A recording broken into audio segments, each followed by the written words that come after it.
إن للمتقين مفازا حدائق وأعنابا وكواعب أترابا وكأسا دهاقا لا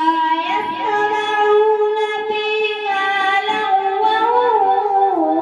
ولا كذابا جزاء من ربك عطاء حسابا رب السماوات والأرض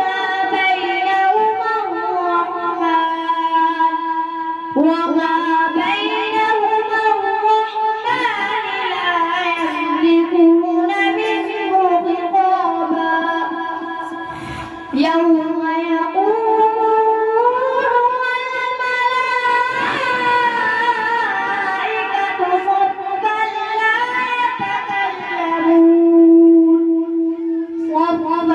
لا يتكلمون إلا من أذن له الرحمن وقال صوابا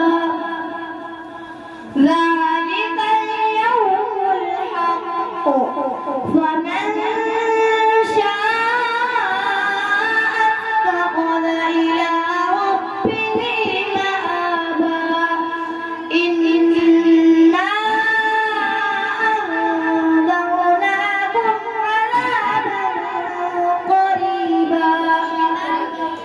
يوم ينظر المرء ما قدمت يداه